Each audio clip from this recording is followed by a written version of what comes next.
अस्सलामुअलैकुम एवरीवन। तो कैसे हैं आप सब लोग। हमारी नई वीडियो में आपका फिर से इस्तकबाल है। और आज की वीडियो है बाबरी मस्जिद और राम मंदिर को लेकर। बाबरी मस्जिद और राम मंदिर को लेकर मौलाना सैयद अरशद मदनी ने क्या कहा, इस वीडियो के अंदर हम देखते हैं और उनकी बात सुनते हैं। तो वीडियो में एंड तक बने रहें। तो चलिए हम वीडियो को शुरू करते हैं। मैं हूं सौरभ शुक्ला। हमारे साथ मौलाना अरशद मदनी साहब हैं, जो कि जमीयत उलेमा हिंद के प्रमुख हैं। और आपको पता है जमीयत उलेमा हिंद भारत के मुसलमानों का सबसे बड़ा संगठन है। अयोध्या मामले में भी जमीयत उलेमा हिंद ने कोर्ट में लंबी लड़ाई लड़ी है। आज़ादी की लड़ाई में भी जमीयत उलेमा हिंद का बहुत योगदान रहा है। मदनी साहब से तमाम सामाजिक मुद्दों पर बात करेंगे। मदनी साहब ने हमें वक्त दिया है। मदनी साहब, कैसी है तबीयत, कैसी है आपकी? बस सर्दी का असर है, इसकी वजह से तकलीफ़ें रहती हैं। बुढ़ापे के अंदर जैसे आदमी की उम्र होती है वैसे ही बढ़ती जाती है, तकलीफ़ें भी बढ़ती जाती हैं। आपकी प्रेस कॉन्फ्रेंस हम लोगों ने कवर की थी जब कुछ दिन पहले दिल्ली में थे। तमाम मुद्दों पर आपने अपनी बात बेबाकी से रखी, चाहे वो ईवीएम का मामला हो, चाहे वो फिलिस्तीन का मामला हो। इस समय सबसे बड़ा मामला जो है राम मंदिर प्राण प्रतिष्ठा उद्घाटन का है। चर्चा उसी की हो रही है। कांग्रेस ने मना कर दिया है कि वो नहीं जाएंगे क्योंकि ये मंदिर आधा बना हुआ है। तमाम शंकराचार्य नहीं जा रहे हैं।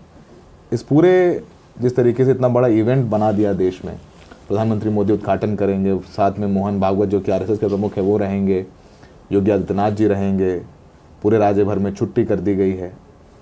उस पर आप इस पूरी इवेंट को कैसे देखते हैं? देखिए, हमारा मसला ना राम मंदिर की शुरुआत करने से है, ना हमारा मसला उसको सियासी मसला बनाने से। हमें उससे कुछ लेना देना नहीं है। हमारी लड़ाई तो 65-70 साल इस चीज़ पर रही कि ये जगह अपनी मस्जिद की है या यहाँ मंदिर था। ये जगह राम जन्मभूमि थी, उसको तोड़ करके बाबर ने यहाँ मस्जिद बनाई है। हमारा मसला सिर्फ इतना था। हम ये कहते थे कि अगर किसी मंदिर को तोड़कर मस्जिद बनी है और वो मस्जिद की जगह नहीं है तो हम उसको मस्जिद नहीं मानते। हमें यकीन था कि ये मस्जिद की जगह है, मस्जिद ही थी। जब से बनी है आज तक मस्जिद है, उससे पहले ये जगह खाली होगी। हमें इस बात की बड़ी खुशी है कि हिंदुस्तान की सबसे बड़ी कोर्ट ने, एक आदमी ने नहीं 3 आदमियों का फैसला आ गया। और वो फैसला ये था कि मस्जिद अपनी जगह पर है, किसी मंदिर को तोड़कर मस्जिद नहीं बनी है। हमने उस फैसले को मान लिया, उन्होंने दे दिया। हम ये गलत समझते हैं। हम समझते हैं कि जब वो मस्जिद थी तो मस्जिद वालों को मस्जिद मिलनी चाहिए थी। हमारा मसला इस जगह पर है। इसका मतलब है कि आज जहाँ मंदिर बना है, कहा जा रहा है कि ये मंदिर था, मस्जिद को तोड़ा। सुप्रीम कोर्ट हिंदुस्तान का ये कहता है कि ये सब गलत है। जहाँ आज मंदिर बन रहा है ये हमेशा से मस्जिद थी।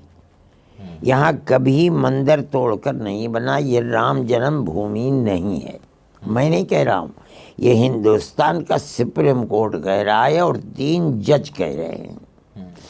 हमारा मसला ख़त्म हो गया। हम ये समझते हैं सारी दुनिया शोर मचाए कि हम राम मंदिर बना रहे हैं और हिंदुस्तान का हर आदमी ये कहे। हम ये कहते हैं सब आँख में धूल झोंक रहे हैं।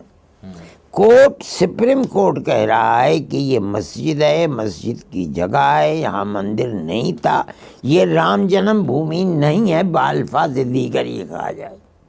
आज अगर कोई कह रहा है राम जन्मभूमि है, वो हिंदुस्तान की सुप्रीम कोर्ट के खिलाफ कह रहा है। फिर उसी सुप्रीम कोर्ट ने तो कहा हजरत कि वहाँ राम मंदिर का निर्माण होना चाहिए। नहीं, मैं नहीं जानता हूँ।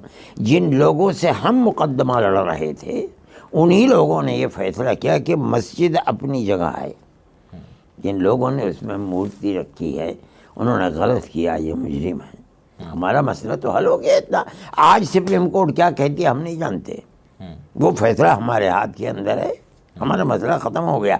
आज जो ये कह रहे हैं कि ये राम मंदिर बना और राम की जन्म स्थान है, सुप्रीम कोर्ट की नज़र में ये गलत है, गलत है, गलत है। ख़त्म मसला, और तो कुछ भी नहीं है। और जो पूरा माहौल बन गया इस देश ये माहौल जिसने बनाया है वो बनाया है। हमारी बात को कोई ये कह दे कि ये गलत है, हम जाने कौन आदमी है हिंदुस्तान में जो ये कह देगा कि गलत है ये बात। अच्छा, राम मंदिर प्राण प्रतिष्ठा का न्योता अगर आपको आया, और हो सकता है आए क्योंकि आप जमीयत उलमा हिंद के प्रमुख हैं और सबसे बड़ा संगठन है। मैं नहीं समझता हूँ मुझे कितने आएगा। अगर आप कमाल की बात कहते हैं, जिस जमीयत उलमा ने 70 साल मुकदमा लड़ा है और उस मुकदमे में जमीयत उलमा जीती है, हारी नहीं है। दुनिया का है हार गई, मैं कहता हूँ नहीं जीते हैं। हम मुकदमा लड़ रहे थे, यही मुकदमा था कि ये राम जन्म भूमि है या मस्जिद है। कोर्ट ने फैसला कर दिया मस्जिद है, ख़त्म हो गई। मैं ये समझता हूँ, मैं कहता हूँ अपने अकीदे के एतबार से कि यहाँ एक मंदिर नहीं 100 मंदिर बन जाएं, मगर क़यामत तक ये जगह मस्जिद ही रहे। ये मस्जिद है वो, मैं कैसे चला जाऊँगा और मुझे भेजेंगे क्यों? आप अजीब सवाल कर रहे हैं मुझसे। हो सकता है भेज दें। कैसे भेजते? वैसे ही खामखा भेजते। तो खैर, अब अगला मसला है जो बहुत महत्वपूर्ण है। मैं बार बार आपसे, कुछ ऐसा लगे कि मैं कोई कंट्रोवर्सी करा रहा हूँ, ऐसा नहीं है। सुनहरी मस्जिद का एक बहुत अहम मुद्दा है। सुनहरी मस्जिद का एक बहुत अहम मुद्दा है जो इस वक्त सुर्खियों में भी है। सुनहरी मस्जिद लगभग 150 साल पुरानी है और एनडीएमसी ने कहा है कि ट्रैफिक लगता है, दिल्ली ट्रैफिक पुलिस ने कहा और एनडीएमसी ने प्लान बनाया है कि इसको तोड़ना ज़रूरी है और इस पर लोगों की आपत्तियां मांगी। उस पर आप लोग कुछ अभी कोर्ट जाने का फैसला कर रहे हैं क्या? हमें कोर्ट जाने की ज़रूरत होगी तो हम जाएंगे। हमने ये कहा था कि असल मुद्दा ये है इसका कि वक्फ बोर्ड को जाना चाहिए, और जिस वक्त इसकी ज़रूरत होगी कि हम उसके अंदर वक्फ बोर्ड की मदद करें या वक्फ बोर्ड के साथ हम जाएंगे। हमें कोई इसमें मसला नहीं, हम उसको अपना मसला समझते हैं, हर मस्जिद के मसले को। और मेरे पास अभी सारे वकला जो वक्फ बोर्ड के थे, वो 5 वकील थे, पाँचों आए थे, चाय पी बैठे। उन्होंने आज जो कोर्ट के अंदर हुआ है उस सब को देखा है, सुना है। हमने उनसे भी ये बात कही है कि आप लड़िए जमीयत उलमा की, अगर किसी जगह ज़रूरत होगी। आजकल चूँकि बोर्ड नहीं है, इस बुनियाद पर हो सकता है उन्हें ज़रूरत हो तो जमीयत उलमा उनके कमर पर खड़ी हुई है। एक मसला, चर्चा चूँकि इस बात की हो रही है तो ये भी हो रहा है, जब सुप्रीम कोर्ट ने फैसला दिया तो एक ज़मीन मस्जिद के लिए भी दी। कहाँ? अयोध्या में। अयोध्या में, हाँ हाँ, तो थोड़ी दूरी पर ही है। नहीं, हमारे ये मसले, मुसलमान के पास पैसा नहीं है, मुसलमान रोज़ाना बड़ी बड़ी मस्जिदें बना देता। बाबरी मस्जिद से 50 गुना ज़्यादा देवबंद में हमने मस्जिद बना दी, मस्जिद रशीद। हम क्यों अपनी मस्जिद की ज़मीन दे करके कोई दूसरी मस्जिद को के लिए हम ज़मीन गवर्नमेंट से, हम अपने मज़हब में गवर्नमेंट से एक फूटी कौड़ी की भी मदद नहीं लेते। ये हमारा मज़हब है, हम मज़हब के खुद रखवाले हैं, हम किसी से नहीं सवाल करते। हम किसी मस्जिद के लिए गवर्नमेंट से पैसा या ज़मीन हम नहीं लेते। हम क्यों नहीं ज़मीन? हमारे अंदर ताकत है, हम जहाँ चाहेंगे कि यहाँ मुसलमान रहता है मस्जिद नहीं, वहाँ मस्जिद बना देंगे और रोज़ बनती रहती हैं। लेकिन जो मस्जिद की ज़मीन दी सरकार, नहीं, हमें वो ज़मीन का, हमारी मस्जिद ले करके हमें दूसरी ज़मीन दें कि इसके ऊपर हम इस चीज़ को दुरुस्त नहीं समझते। ये तो गलत बात है। आप क्यों हमें देते हैं? हमारा मज़हब है मस्जिद और मदरसा, हमारा मज़हब ज़िंदा है मस्जिद और मदरसे से। इसलिए हम अपने मजहबी चीज़ के खुद रखवाले हैं। हम गवर्नमेंट, लोगों ने गवर्नमेंट से पैसा ले लिया था, सैकड़ों मदरसे हैं जिनको गवर्नमेंट ने कब्ज़ा करके स्कूल बना लिया है। हम गवर्नमेंट से लें और वो जगह फिर मस्जिद और हमारा धर्म स्थान रहेगा। आने वाली गवर्नमेंट उसको भी ले लेगी कल। आज मदरसों को ले लिया जो हमारे बाप दादा की चीज़ थी। इनका कसूर यही था कि उन्होंने गवर्नमेंट से कुछ पैसे ले लिए उसके लिए तनख्वाहों के। मथुरा में जो मस्जिद है उस पर भी सर्वे का आदेश हो रहा है। ये तो आज एक बाढ़ आई हुई है। बनारस में भी हो ही गया सर्वे, ASI का भी सर्वे ये हो एक गया है। बाढ़ आई हुई है जो खुद अपनी गवर्नमेंट के उसूलों को और कानूनों को, इसी पार्लियामेंट ने कानून बनाया था 91 के अंदर कि बाबरी मस्जिद को छोड़ करके मुल्क की आज़ादी पर जो भी धर्म स्थान जहाँ था जिसका था वो रहेगा। उस कानून की अब कोई वक़्त ही नहीं, उसको ठोकर से मारते हैं, हालांकि पार्लियामेंट का कानून था। प्लेसेस ऑफ वर्शिप एक्ट, ये क्या चीज़ है, हम नहीं समझते इसको।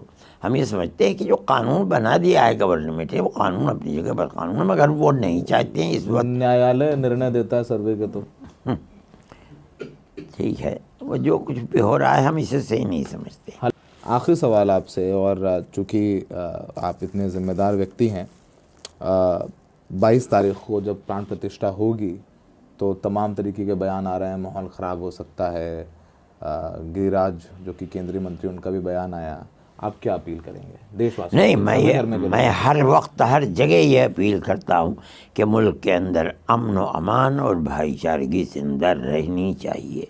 मैं ये समझता हूँ कि ये मुल्क ज़िंदा इसी तरह रहेगा कि हर आदमी मुल्क के अंदर अमन व अमान को कायम रखे, चाहे वो मुसलमान हो चाहे वो हिंदू हो। किसी भी आदमी की तरफ से झगड़ा और फसाद, मैं उसका या जमीयत उलमा उसकी तायीद नहीं करती, क़त्इ नज़र उसकी कि उसका मज़हब क्या है। मैं ये कहता हूँ कि उस वक्त अगर कोई बात होती है गलत होती है, लेकिन हर आदमी को जहाँ कोई ख़तरा है अपने आप को बचा कर रखना चाहिए, ताकि 1 से 2, 2 से 3, 3 से 4 जाने भी जा सकती हैं और इसके साथ साथ मुल्क का अमान भी ख़राब हो सकता है। उसको ख़राबी से बचाना हर हिंदू हर मुसलमान का फ़र्ज़ है।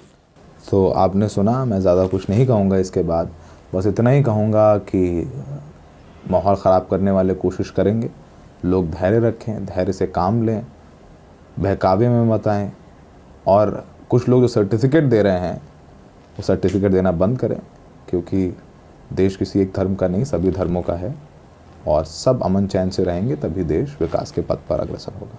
सहयोगी शाहीन अस्कर के साथ सौरभ शुक्ला।